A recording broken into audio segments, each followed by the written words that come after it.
सुप्रभात. सज्जन श्रोते, चिंतक, वाचक, पाठक, साधक हो. 877 दोहा क्रमांकापासून पुढे सुरुवात करीत आहे.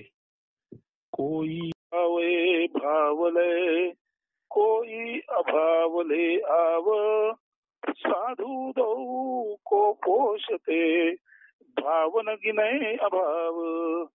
भाव भक्ती श्रद्धा सहित अथवा त्याविणही कोणी येई, साधून मानी भाव भावा.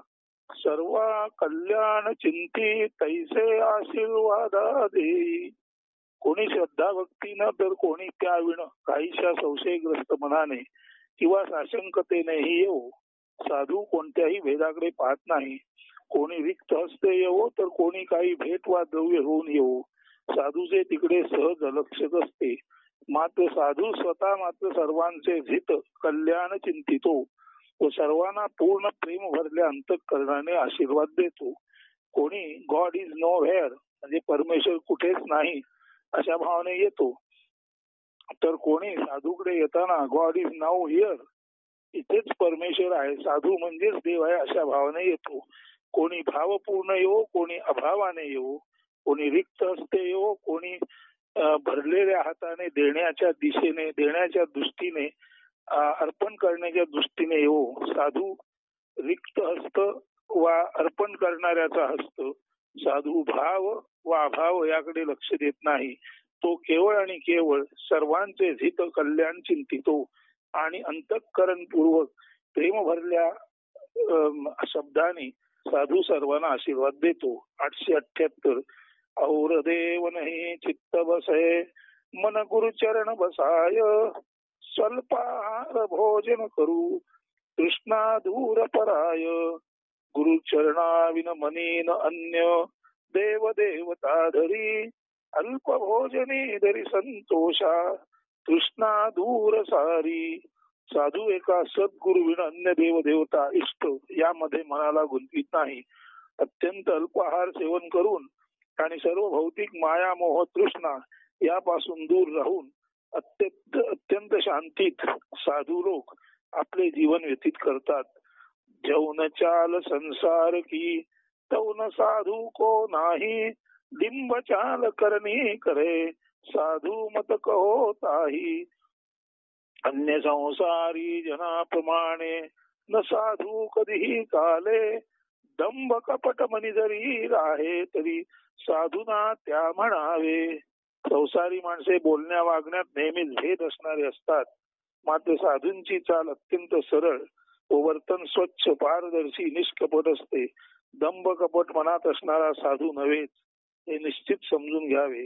रक्त छाडी पय हो गहे, जोरे गौका बच्च, अवगुण छाडे गुण गहे, ऐसा साधू लच्छ. दूध घेई वत्स धेनूचे, रक्त दूर करी, तैसा साधू गुण घेई, अवगुण दूर करी. गाईचे वासरू गाईला लुसते व तिथे दूध पिते. रक्त बाजूला सारून दूध पिणाऱ्या वासराप्रमाणे साधूही इतरांच्या अवगुणांकडे दुर्लक्ष करून किंवा त्यांना दूर सारून केवळ गुणग्रहण करणारे असतात. हे त्यांचे खास लक्षण आहे. हीच त्यांची विशेष ओळख आहे. षडविकार देह के तिनको चित्त न लाय, शोक मोह प्यासी क्षुधा, जरा मृत्यू नशी जाय. देह षडविकारी लक्ष न देती, साधू सदा अविकारी, माया मोह क्षुधा तृष्णा जरा, मृत्यू सही साधू निवारी. काम क्रोध मद मत्सर लोभ व दंभ आदी देहाच्या षडविकारांकडे अजिबात लक्ष न देता साधू अविकारी भावाने जीवन व्यतीत करतात. परिणामतः ते माया मोह क्षुधा तृष्णा वार्धक्य मृत्यू, परिणामतः ते माया मोह क्षुधा तृष्णा वार्धक्य मृत्यू यापासून निर्माण होणाऱ्या पीडा यातनांचा सहज परिहार करू शकतात. काम क्रोध मदमत्सर लोभ व दंभ आदी देहाच्या षडविकारांकडे अजिबात लक्ष न देता साधू अविकारी भावाने जीवन व्यतीत करतात. परिणामतः ते माया मोह क्षुधा तृष्णा वार्धक्य व मृत्यू यापासून निर्माण होणाऱ्या पीडा यातनांचा सहज परिहार करू शकतात. देह सडविकारी लक्ष न देती साधू सदा अविकारी माया मोह क्षुधा तृष्णा जरा मृत्यू सही साधू निवारी. आता 882.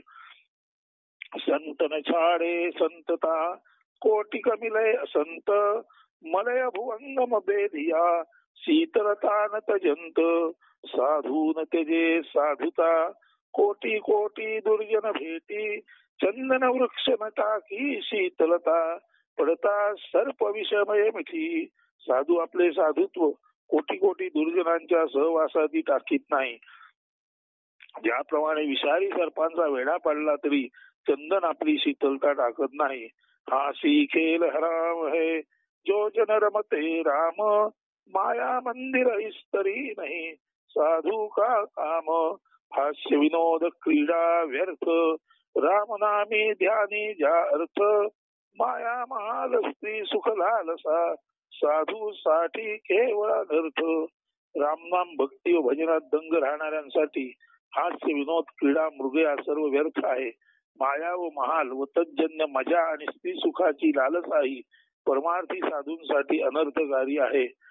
बहता पाणी निर्मला बंधा गंधा होय साधू जन रमता भला दागन लागे कोय. वाहते पाणी राही निर्मल थांबे अडे तरी सडे ज्ञान प्रचारी फिरता रमता साधू डागन त्यासी पडे. वाहत असलेले पाणी निर्मल असते मात्र तेच जर एका जागी थांबले अडले तर ते दूषित होते सडते किंवा त्याला दुर्गंधी मलिनता प्राप्त होते. त्याच प्रकारे ज्ञानदान करीत करीत फिरणारा आणि आपल्या या ज्ञानयोगात रमणारा साधू नेहमीच पवित्र शुद्ध राहतो. डाग किंवा दोष विरहित राहतो. यालाच म्हणतात रमता जोगी बहता पाणी. आत्मज्ञानामध्ये रमणारा साधू हा वाहणाऱ्या पाण्यासारखा सरणाऱ्या सरितेसारखा निर्मल असतो. बंधा पाणी निर्मला जो टुक गैरा होय साधू जना बैठा भला जो कुछ साधन होय. खोल गहिरे पाणी एके जागी राही तरी निर्मल ऐसा ज्ञान शहाणपणे उन्नत साधू एके आसनी विशुद्ध पसरे ज्ञान परिमल. पाणी खूप खोल आणि एके जागी साठलेले असेल तर ते मात्र स्वच्छ व निर्मलच असते.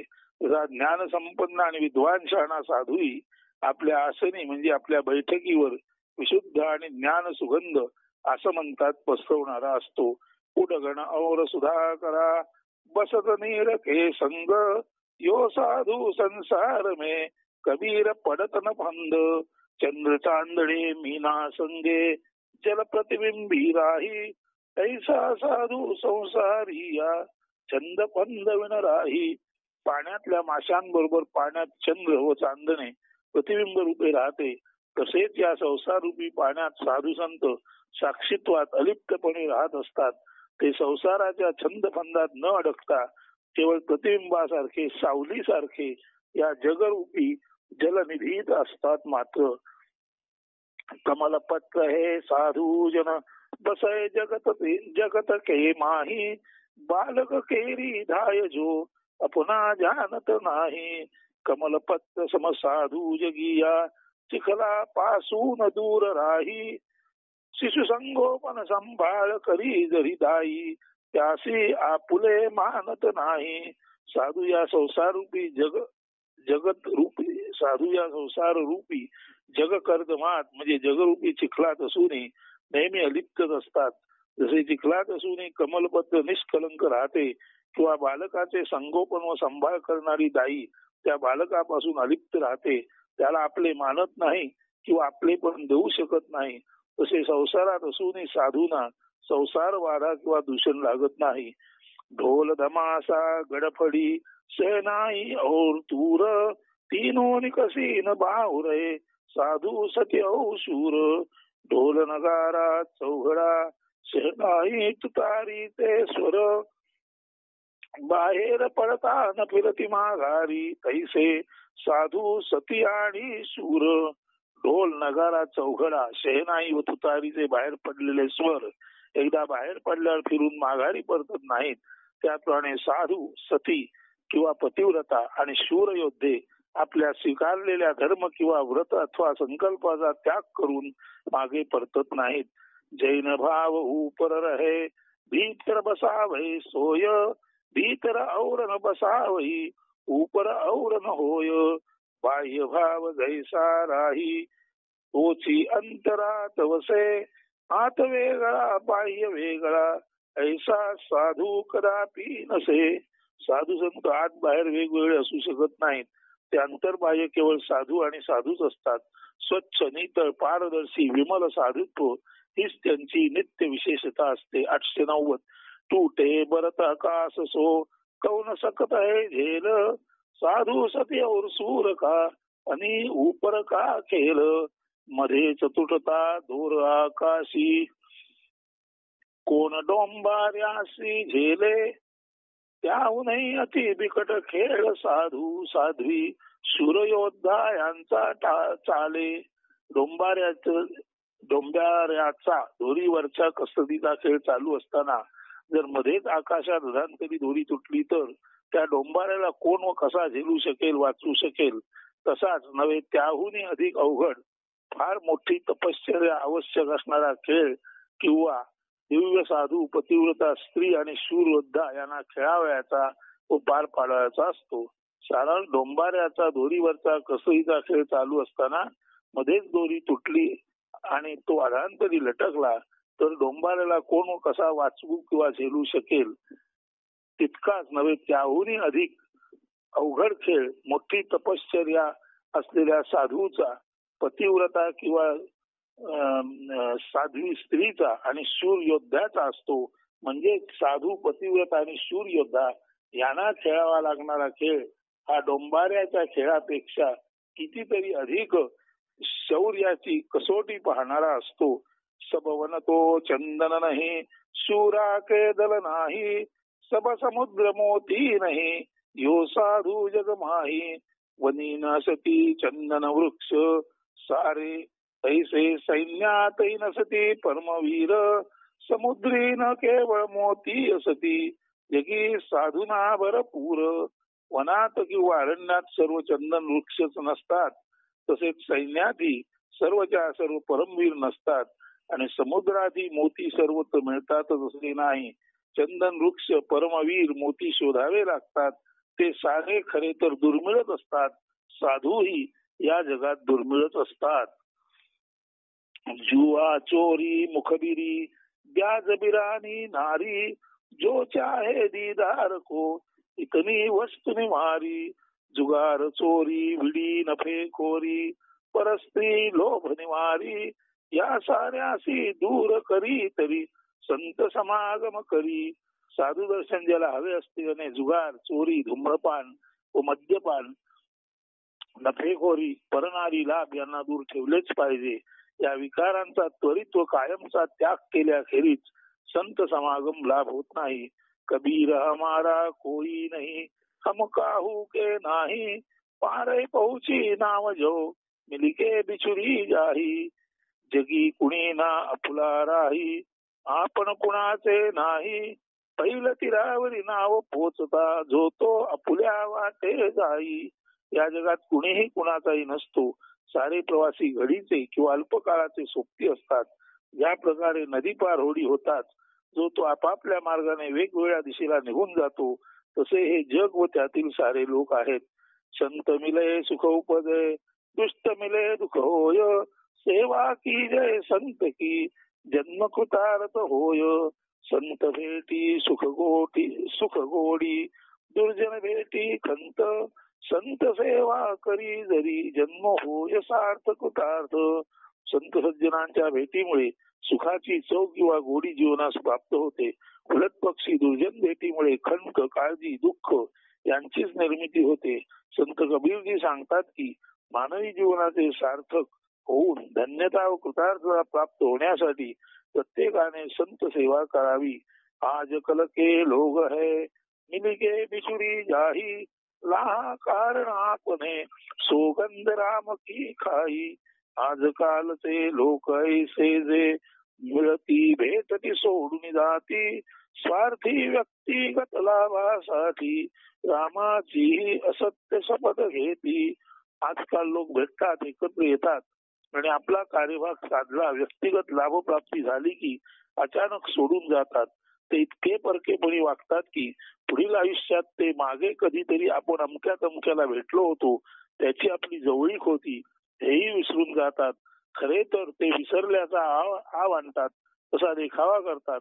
त्यात त्यांना आपली इतरांशी अशी ओळख दाखवणे कदाचित सामाजिक दृष्ट्या अप्रतिष्ठेचे वाटत असेल. सारे जमणे, एकत्र येणे केवळ स्वार्थ प्रेरितच असते. त्यात भावनेचा ओलावा नसतो, हार्दिकता नसते. इतकेच नव्हे तर स्वार्थ साधण्यापुरता ते देवाच्या, रामाच्याच नव्हे तर अगदी कुणाच्याही आई, बाबा, लहान मूल यांच्या खोट्या शब्दा घेतात. संत समागम परमसुख जान, अल्प सुख और मान सरोवर हंस है, बहुला ठौरे ठौर. संत समागम परम सुखदाई, अन्य भोग विलास अल्प सुख व्यर्थ. हंस सरोवरी राहती बगळे, सर्वत्र भेटती जीवन त्यांचे व्यर्थ. संत समागम हाच परम सुखदायी असतो.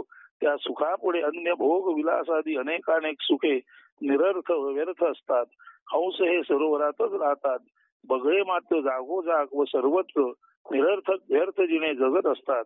साधू सहवासासाठी साधू कुलातच साधुरूपी हंस राहत असलेल्या सरोवरामध्येच जावे लागते.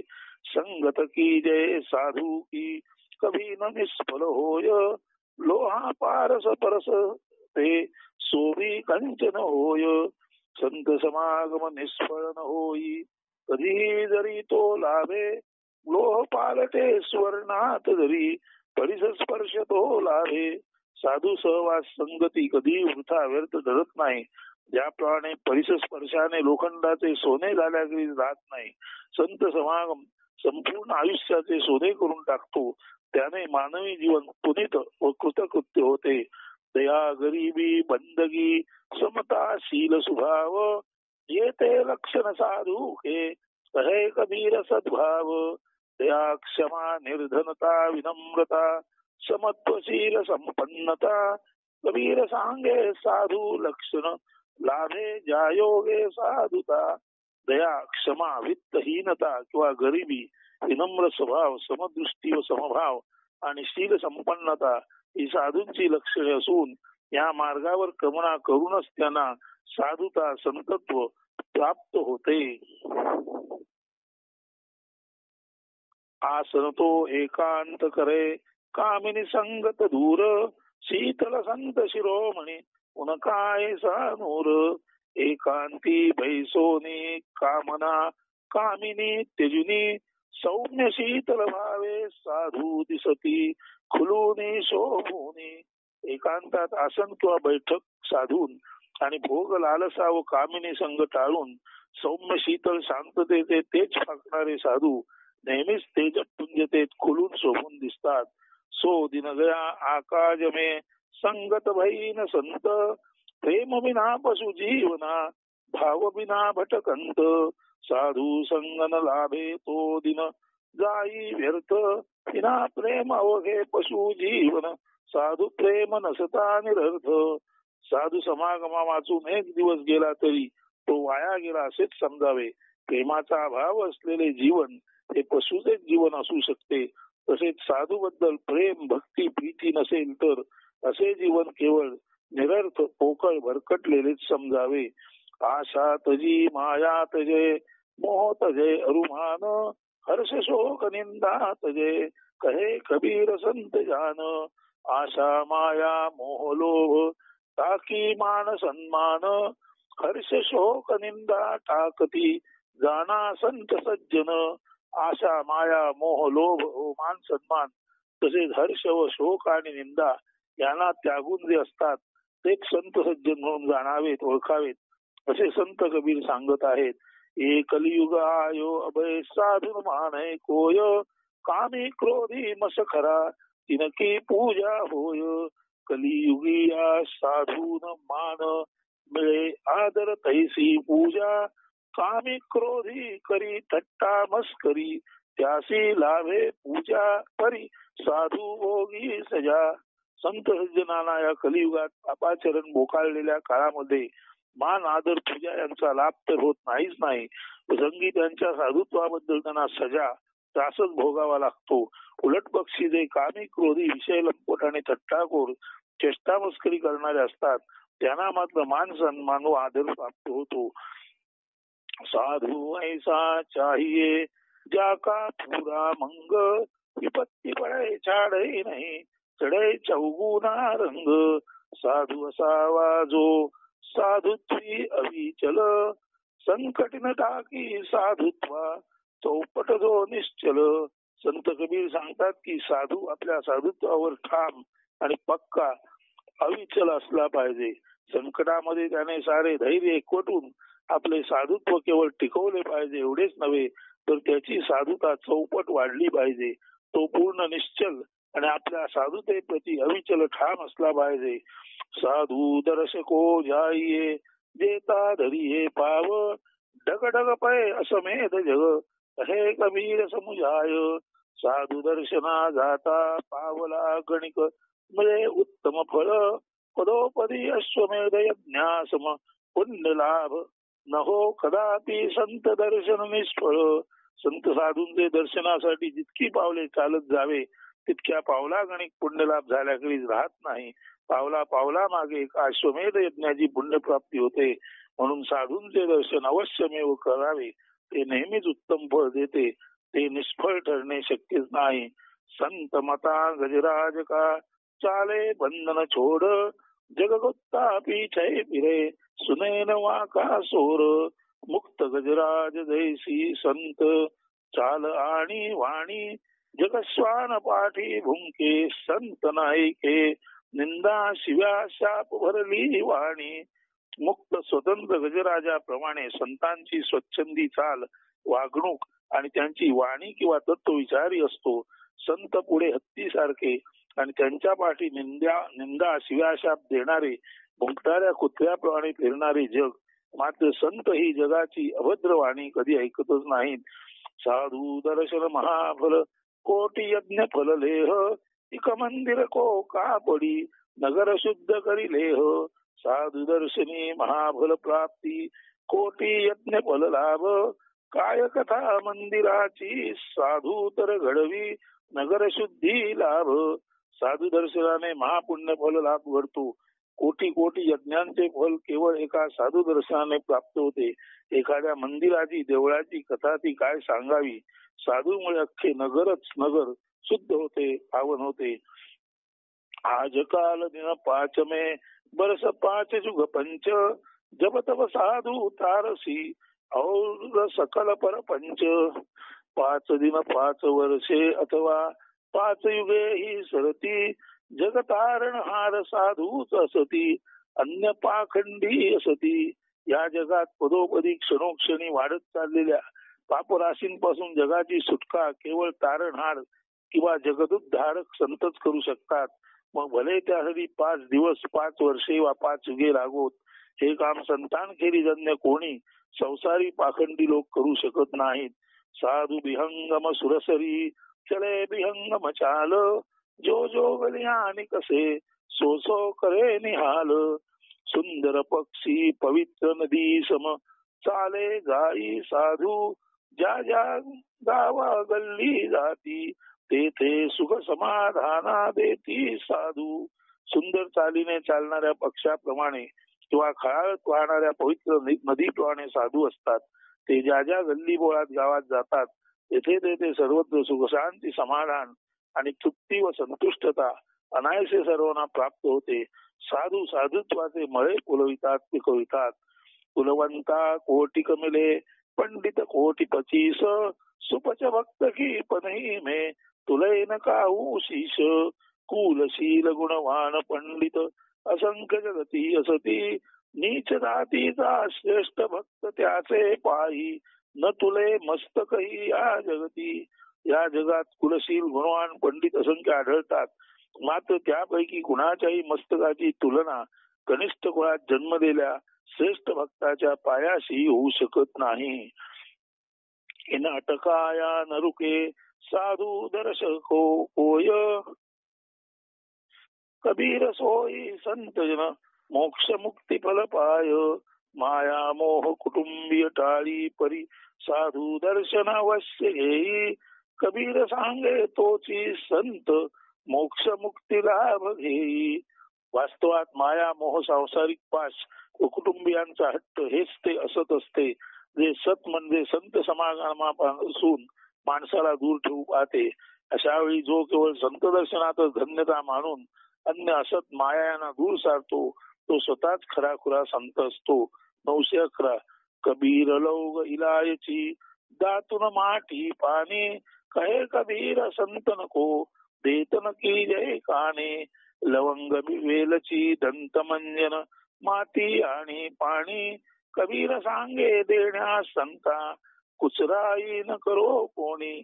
लवंग वेलची दंत मंजन माती आणि पाणी या अत्यंत आवश्यक गोष्टी संतांना अर्पण करण्यात कोणीही कुचराई टाळाटाळ करू नये असे कबीर आग्रहाने सर्वांना सांगत आहेत.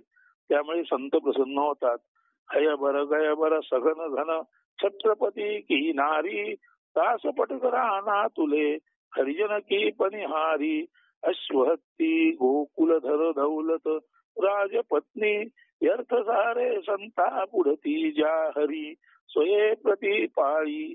अश्वदल गजदल दूध दुभत्या अनेक गायी संतांना अर्पण केल्या किंवा खुद्द राजाच्या पत्नीनेही संतांची सेवा केली तरी सारे व्यर्थ आहे. ज्यांचा खुद्द परमेश्वर प्रतिपालक आहे त्या संतांपुढे कशाचीही किंचितही बरोबरी होऊ शकत नाही. संतांपुढे केवळ नम्र शरणताच भक्तिभावच आवश्यक ठरतो. सरवर तरवर संतजन और चौथा भरसे मेह परमार्थ के कारणे चारोधारी देह सरोवर तरुवर संत आणि मेघ परोपकारा जगती येती चारी धरुणी देह. जलाशय किंवा सरोवर झाडे संत आणि ढग केवळ या जगावर उपकार करण्यासाठीच या जगात देह धारण करून येतात. तर इथे हे क्रमांक 32 संत साधूंबद्दलचे प्रकरण पूर्ण झालं. क्रमांक 33 प्रकरण नामस्मरण असं आहे. 914व्या दोह्यापासून त्याची सुरुवात आहे. ते प्रकरण आपण उद्याच्या भागात पाहू आणि तोपर्यंत सर्वांना शुभचिंतन शुभदिन आणि सर्वांना शुभमंगल समाधान सुखशांती यांची अपेक्षा धरतो. परमेश्वर चरणी याची आपणा सर्वांसाठी प्रार्थना करतो सुखशांती समाधानाची आणि आजचे हे निरूपण येथेच थांबवतो. अस्तु. धन्यवाद.